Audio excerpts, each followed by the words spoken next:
So now, high school season is done. Mm-hmm.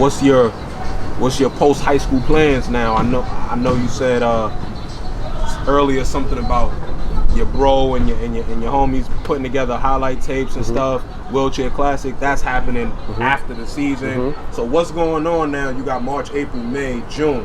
What's going on between March to June of your senior year? You trying to get to school, you trying to get into college. What are your plans? How you approaching that? After we won the city championship and we went on the road, we had went on the road with Doc Naselli. Doc from Madison Square Boys Club. Okay. Yeah, and Doc was a Italian. It was a different kind of dude. If you played for Doc, you know that Doc was a real deal kind of guy or whatever. But when we hit the road, me and my man Nard, most of the time we would show up and we go on the road with them. We have no idea who on our team that trip. You know what I'm saying? Yeah. Like one trip it'll be what's my man Roach from my man John from Brooklyn. My man Ty Mack from Brooklyn. Another guy, Greg Harden from McClancy. It was like all these dudes. We'd go on the road and we would just tear people up. Zenda Hamilton, you know, that Long Island Lightning team, you know, Dwayne Woodard, all of them, you know what I mean? Like these dudes, even Shimu Evans and all them kind of stuff, these dudes was always name brand guys or whatever. Always name brand guys. But when we showed up to those AAU tournaments and all that kind of shit, we was bringing all the grit, we was bringing our briefcase and all that, and people did not want to see us when they was on the road.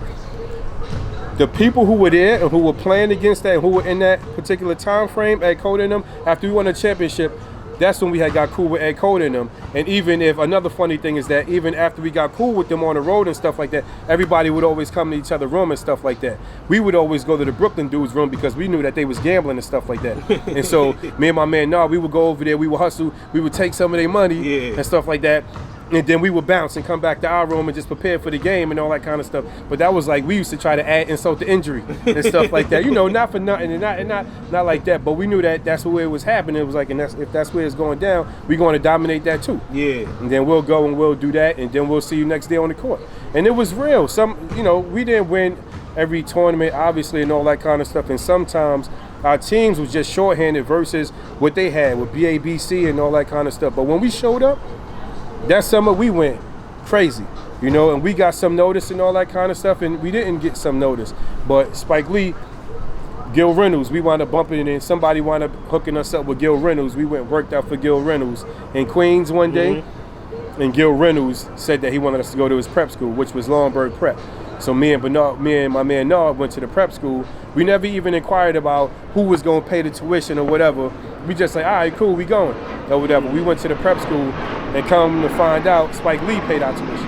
Wow, man! Shout out Spike. We never even met him. But you know, the funny thing is, like, I even think back on that whole situation because we never really thought into it that deep. But you know, Spike is a Knicks guy, right? So he probably was at that game when we beat Steph and them in the city championship. And so because we did the right thing, and the story probably crossed his plate again, he probably like, I remember these guys, and that's probably why he paid it forward. Because we ain't never meet him. That's real, man. That's real gangster stuff right there, man.